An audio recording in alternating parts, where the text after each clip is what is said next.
ابحاث میں الجھ جانا، اس چوک میں وقت گزارنا. ہمارا تو آپ یقین کریں کچھ وقت لے گئے کعبہ خانے، کچھ زندگی لے گئی ہوٹل، کچھ وقت گزر گیا سیر کرنے میں، کچھ یہ پتہ کرنے میں گزر گیا کہ آج کل بھلا کون کون کیا کیا کر رہا ہے. اس پر بڑا وقت گزر گیا. فلانا فلانی جگہ کیسے پہنچ گیا، فلانے کی فلانی مصروفیت کیسے بنی، فلانے کا فلانے سے تعلق کیسے بنا. زیادہ وقت اسی میں بیت گیا. فضول ابحاث، فضول بحثیں، فضول وقت کا ضیاع، اپنے معاملات پہ بالکل توجہ نہ دینا. یاد رکھنا ہمارے بہت سارے کام صرف اس لیے خراب ہو جاتے ہیں کہ ہم توجہ نہیں کرتے. پرنسپل صاحب اے سی والے کمرے میں آرام سکون سے بیٹھے ہیں، انہیں پتہ ہی نہیں کہ اٹھ کے باہر جاؤں دیکھوں جا کے میرا عملہ کیا کر رہا ہے، انہیں پتہ ہی نہیں. پیر صاحب کے لیے چونکہ لنگر ذرا تھوڑا سا پیر صاحب کو بتایا ہوتا ہے ڈاکٹر نے کہ تو نے یخنی کھانی ہے چھوٹے گوشت کی، تو اس کے لیے چونکہ علیحدہ سے پکتا ہے اور گلاس پانی کا سٹیج پہ پہنچتا ہے، 6 بندے رومال لیے کھڑے، اٹھ کے دیکھتے ہی نہیں کہ مرید کو سبق پڑھ رہا ہے کہ نہیں پڑھ رہا. طالب علم پہ جا کے توجہ ہی نہیں دیتے کہ اس کے کمرے کا حشر کیا ہے. میں ایسے لوگوں کو جانتا ہوں کہ جو اپنے اداروں کا مہینوں وزٹ نہیں کر پاتے، اپنے اداروں کا. فیکٹری کے مالک کو پتہ ہی کوئی نہیں کہ کارکن کیا کر رہے ہیں، یعنی اٹھ کے وہ پسند ہی نہیں کرتا کیونکہ اس کے کمرے میں اے سی لگا ہوا ہے، مزدور دھوپ میں کام کر رہے ہیں. ہمارے ڈھیروں کام فقط اس لیے خراب ہوتے ہیں کہ ہم اپنے وقت کو ضائع کرتے ہیں، ہم اپنی ذمہ داریوں کا احساس نہیں کرتے. بری طرح ہم نے اپنے وقت کو الجھا لیا ہے. جنت اللہ کے فضل کا مقام ہے. جنت میں انسان کو نہ من چاہی چیزیں ملیں گی، یعنی وہ چاہت کرے گا تو اللہ وہ چیز اسے عطا کر دے گا.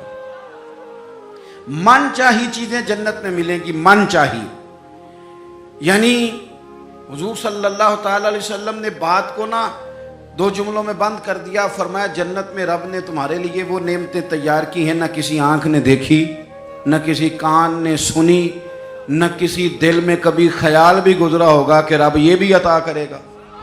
لیکن حضور کیا فرماتے ہیں؟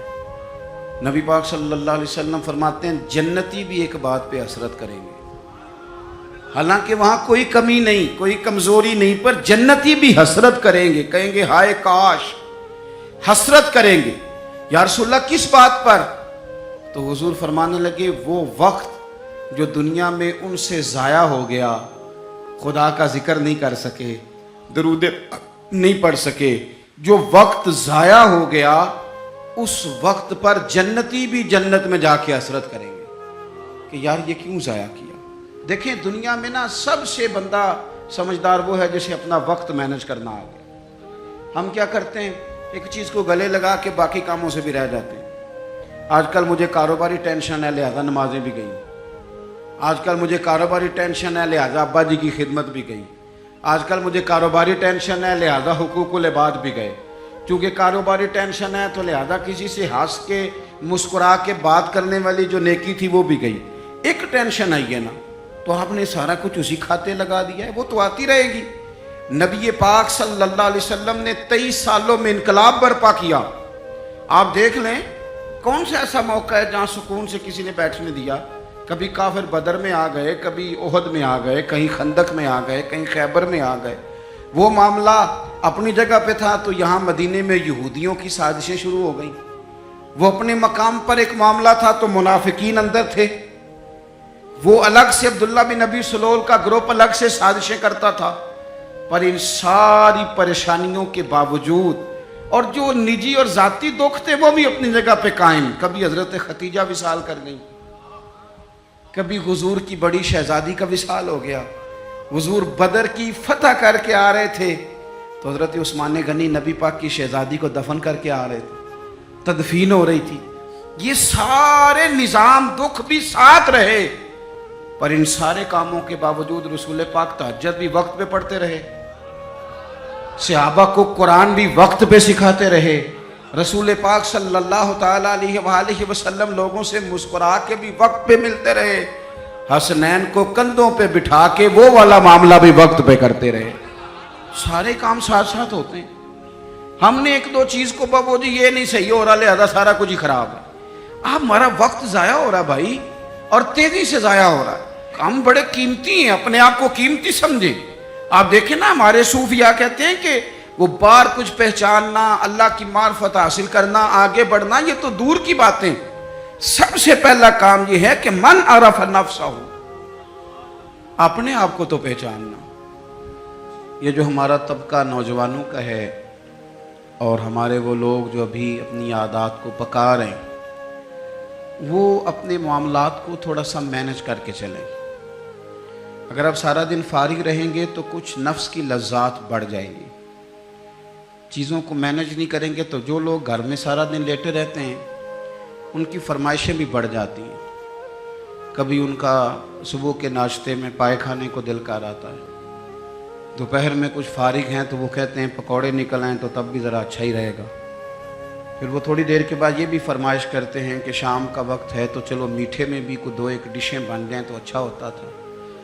تو یہ مصروفیت پھر انہیں نا اگلے کچھ مہینوں میں ڈاکٹر کے پاس لے جاتی ہے، یہ والی مصروفیات، چونکہ آپ نے چیزوں کو مینج نہیں کیا، وقت کا تعین نہیں کیا۔ جو لوگ پابندی سے فجر کی نماز پڑھنے کے عادی ہوں، پابندی سے، وہ ذہن بنا لیں کہ آپ 2-3 دن اگر آپ نے پابندی سے الارم لگایا نا کہ مجھے 3:45 اٹھنا ہے، تو میرا خیال ہے کہ 3 یا 4 دن الارم بجے گا، 5ویں دن آپ خود بخود جاگ جائیں گے۔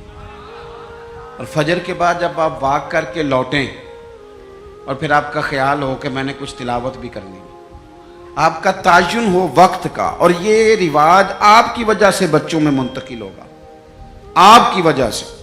ہمارے استاد فرمایا کرتے تھے میرا بس چلے تو میں طالب علموں کو ہفتے میں 1 چھٹی نہ دوں۔ ہم لوگ ذرا تھوڑے سے پریشان ہوتے ہیں کہ بھئی استاد جی مطلب کہتے ہیں کہ ہفتے بعد بھی چھٹی نہ ہو، حالانکہ چھٹی تو ہونی چاہیے۔ وہ کیا فرماتے تھے؟ وہ کہتے تھے جس دن چھٹی ہوتی ہے شیڈول خراب ہو جاتا ہے، بچوں کا اگلے دن بھی مدرسے آنے کو دل نہیں کرتا۔ اور یہ بات ہم نے بعد میں دیکھی، اس کا تجربہ کیا کہ روٹین میں جو نظام چل رہا ہوتا ہے اس میں جب 1 دن کی بھی آپ بریک لگاتے ہیں تو اس سے اگلے دن کا ماحول خراب ہوتا ہے۔ دیکھیں کچھ لوگوں کے پاس دولت ہوتی ہے، کچھ کے پاس نہیں ہوتی، کچھ کے پاس اللہ تبارک و تعالیٰ کی دی ہوئی وسعت ہوتی ہے، کچھ کے پاس نہیں ہوتی۔ وقت ایک ایسی نعمت ہے جو اللہ نے سب کو عطا کی ہے، اگر اس کو ہمیں مینج کرنا آ جائے، طے کرنا آ جائے، تو ہم نے ایسے لوگوں کو دیکھا جنہوں نے بڑے بڑے کارنامے سر انجام دیے۔ حضرت عمر بن عبدالعزیز رحمۃ اللہ علیہ کی عمر 39 سال ہوئی ہے، پوری 40 سال نہیں۔ ہمارے ہاں 39 سال کا ابھی نوجوان ہوتا ہے، ہاں وہ بابا کہیں تو ناراض ہو جاتا ہے۔ 39 سال عمر، 39 سال عمر مبارک تھی جس میں انہوں نے روز 5 سپارے قرآن پاک بھی پڑھ لیا، کئی لاکھ بار درود شریف بھی پڑھ لیا۔ انہوں نے اپنے پورے عہد حکومت میں بڑے بڑے سرائے قائم کیے، بڑی بڑی مساجد بنائیں، جو پچھلے بادشاہ ان سے پہلے گزرنے والے عدل نہیں کرتے تھے وہ ساری خرابیاں دور کر کے انہوں نے عدل بھی کر دیا۔ ان 39 سالوں میں یہ وہ حسین شخص ہے کہ جس نے اتنا کام کیا کہ اسے رسول پاک کی بارگاہ سے سلام بھی آیا۔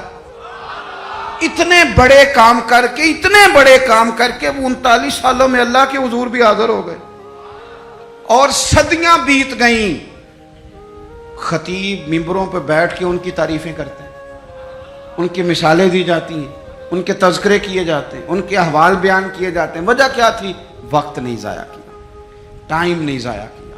آپ یقین کریں اتنا وقت ہے ہمارے پاس، اتنا وقت ہے، فلانی چیز کا بھی ہمیں پتہ ہے، فلانی چیز کا۔ حضرت بابا فرید الدین گنج شکر رحمۃ اللہ تعالی علیہ، آپ دلی میں رہتے تھے اپنے مرشد شیخ قطب الدین بختیار کاکی کی بارگاہ میں۔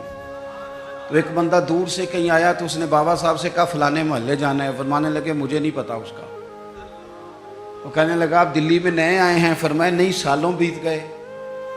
تو کہا پھر آپ کو اس محلے کا نہیں پتا؟ کہنے لگے 2 گلیوں کا پتہ ہے، ایک قطب کے گھر جاتی ہے، دوسری واپس آتی ہے، تیسری کا نہیں پتا۔ وہ تو فارغ لوگ ہیں جو گھومیں گے، ادھر جائیں گے ادھر جائیں گے۔ ہماری تو جو ڈیوٹی ہے ہم ڈیوٹی کر رہے ہیں۔ اپنی زندگی میں اوقات کا اتنا ضیاع ہے، اتنا ضیاع ہے، اتنا ضیاع، حد ہو گئی۔ ہمارے بزرگوں نے جو اب وہ کتابیں لکھ گئے جو ہم سے پڑھی نہیں جاتی، اتنی اتنی بڑی ہیں، لوگ پڑھ نہیں پاتے ساری زندگی میں۔ اعلیٰ حضرت فاضل بریلوی نے 1000 کتاب لکھی ہے، اور ایسے نہیں لکھ دی کہ 4 کتابیں رکھی تو 5ویں اس میں سے نکل آئی، ایسے نہیں، بلکہ انہوں نے ایک کتاب لکھی ہے جس کو کھولا جائے تو کئی کئی جلدوں میں کتابیں بنتی ہیں۔